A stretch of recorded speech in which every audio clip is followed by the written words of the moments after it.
Bonjour, je suis Bayesh Mohamed, professeur technique de production et SFA. Aujourd'hui, on va s'intéresser à la géométrie de l'outil. Prenons l'outil couteau et la pièce cylindrique qu'on voudrait usiner. Charioter, bien sûr. L'opération, c'est le chariotage. Maintenant, cet outil couteau, on va le mettre en contact avec la pièce. Comme on peut constater, si je mets cet outil en contact avec la pièce, je vois que le contact, il est important. Rappelons que l'arête tranchante, c'est cette partie-là. Donc on va commencer l'usinage, mais la partie usinée serait toujours en contact avec l'outil, mais un contact qui est très important. Donc ça va détériorer l'état de surface de la pièce. Donc nous sommes obligés de faire quoi? Nous sommes obligés d'orienter cette face-là, de l'incliner un tout petit peu. Donc je suis obligé de l'orienter un tout petit peu, comme vous pouvez le constater. Par exemple de 6 degrés, de 7 degrés, ça dépend bien sûr des outils. Lorsque l'outil va commencer son usinage, j'aurai de l'espace entre cette face-là et la pièce. Et par la suite, il n'y a que le point générateur, qui est celui-ci, qui serait en contact avec la pièce. Donc, comme vous pouvez le constater, nous sommes bien obligés d'incliner des surfaces pour qu'ils ne soient pas en contact permanent avec la pièce. Lorsqu'on va attaquer l'usinage de la pièce, le chariotage, donc l'outil, il va prendre son élan, puis après à un moment donné, il rentre en contact avec la pièce. Regardons ici. Je vois bien que cette partie-là, que cette face, donc la face, quelle face? Celle-ci, cette face-là, elle est en contact important avec la pièce. Ça joue sur l'état de surface. Ces contacts qui sont très importants jouent sur les états de surface, mais aussi sur la température de l'outil. Étant donné que le contact est important, donc les frottements seront importants et par la suite les élévations de température seront importantes. Donc il va falloir incliner cette surface-là aussi. Donc, il faut l'éloigner un tout petit peu de la surface d'un certain angle. Donc maintenant on voit bien que il y a un espace entre cette face-là et la pièce. Donc le contact, il reste au niveau de quoi? Au niveau de l'arête tranchante, bien sûr. Donc comme on vient de le constater, l'outil, il ne peut pas être en contact permanent avec la pièce au niveau de toutes ses surfaces pour améliorer l'état de surface et pour diminuer les températures et les frottements, bien sûr. On suppose que nous commençons l'usinage du chariotage. Donc cette partie-là, on va supposer qu'elle a été usinée. Donc on voit bien qu'il y a un espace ici, entre la pièce et cette face-là. Ça, c'est ce qu'on appelle l'arête. Cette partie-là s'appelle l'arête secondaire. C'est elle qui permet le non-contact de l'outil avec la pièce. Bien sûr, ça c'est le point générateur, ici. Donc l'outil, qu'est-ce qu'il fait? Il va aller jusqu'à cette surface-là.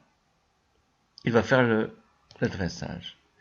Bien sûr, comme on a vu sur notre outil, il y a ici, comme vous pouvez le constater, il y a un espace pour que la face de dépouille, ce qu'on appelle la face de dépouille ici, cette face-là, pour que la face de dépouille ne soit pas en contact permanent avec la pièce, ce qui détruirait l'état de surface et en même temps augmenter les frottements et par la suite augmenter les températures de la pièce et de l'outil et de ce fait augmenter l'usure de l'outil.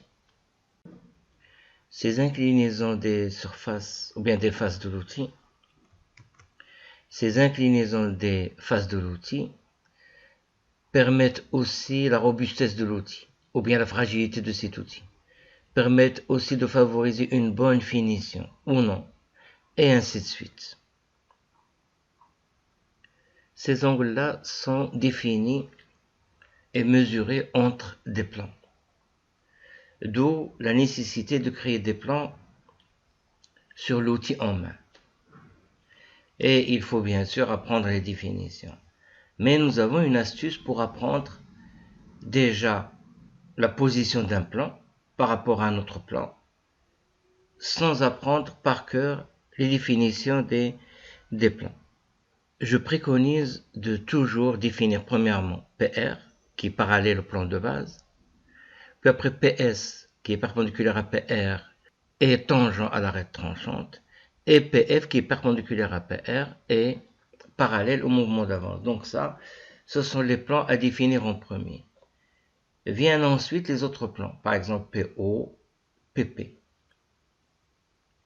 Donc pour PR, c'est facile à apprendre. Pour PS, c'est facile. On va dire que c'est tangent à l'arête.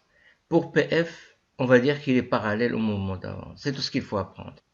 Passons maintenant à cette écriture.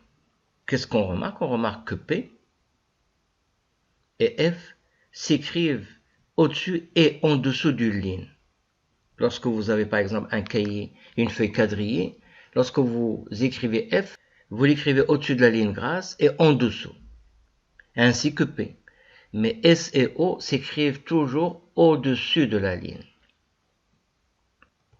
L'astuce maintenant consiste à mettre le S espace O, les deux lettres qui s'écrivent au-dessus de la ligne, et espacer et mettre les deux autres lettres qui s'écrivent au-dessus et en dessous de la ligne.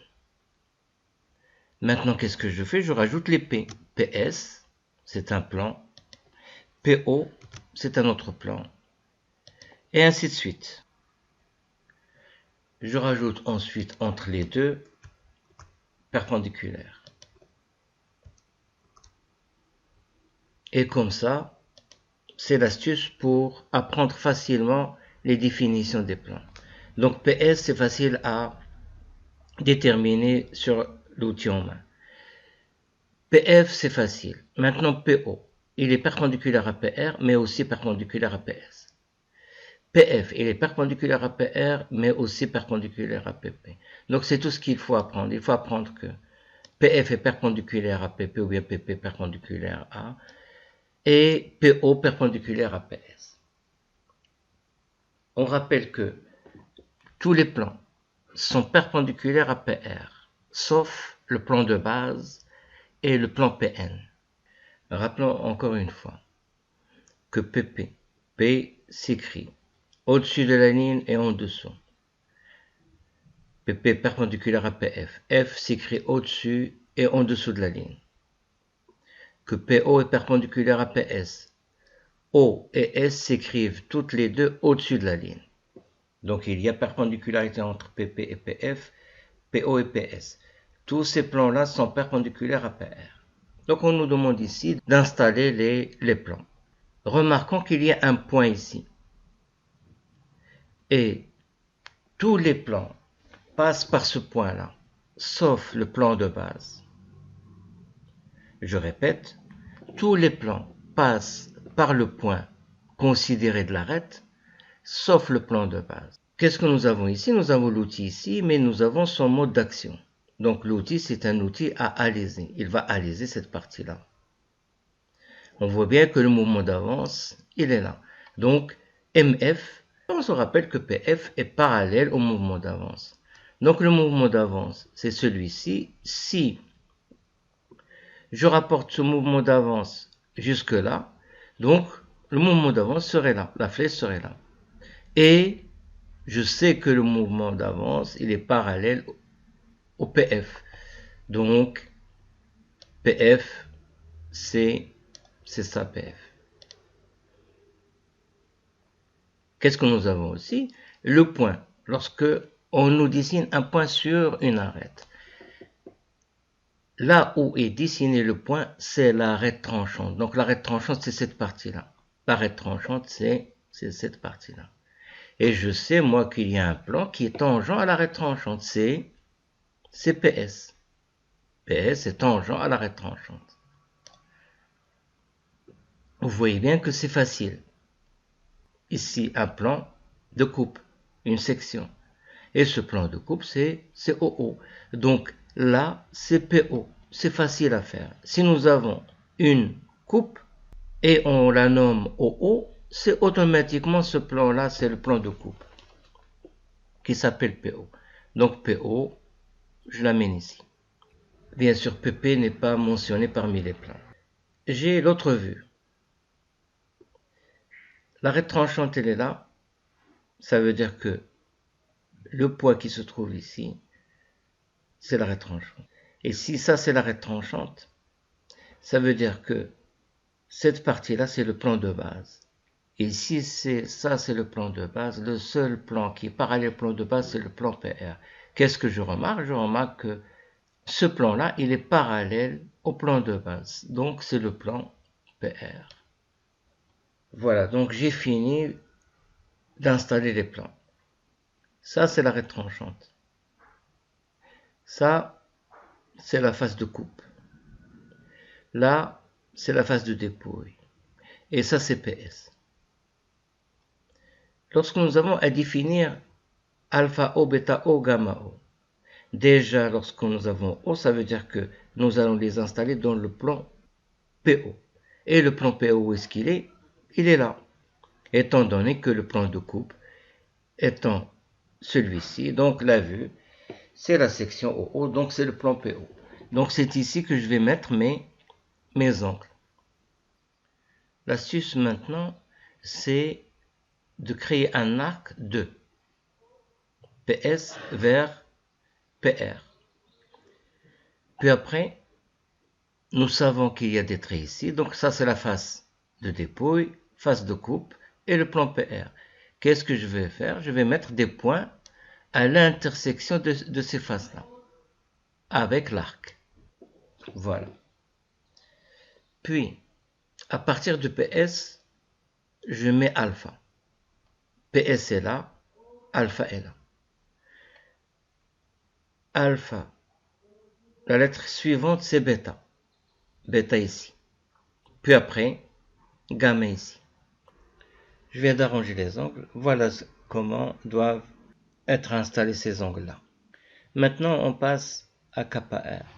Kappa R, c'est un angle mesuré dans PR entre PS et PF. Pourquoi je dis dans PR? Parce que il y a l'indice R ici, donc je dois l'installer dans le plan PR.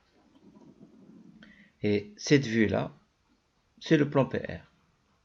Il est entre PF et PS. C'est un angle aigu, ça veut dire qu'il doit être inférieur à 90 degrés. Ça, c'est d'une façon globale. Parfois, il peut être supérieur à 90 degrés. Parce qu'il y a aussi un angle mesuré dans PR entre PS ici et PF. Cet angle-là, il est supérieur à 90 degrés. Donc, entre le choix de le prendre supérieur et celui de le prendre inférieur, il faut le prendre inférieur. Donc, il doit être ici entre PS et PF. Voilà kappa R. Il faut bien sûr, lorsqu'on installe les plans, les angles, il faut que le travail soit soigné. Donc, il faut utiliser le compas, les règles, etc., etc. Voilà, merci.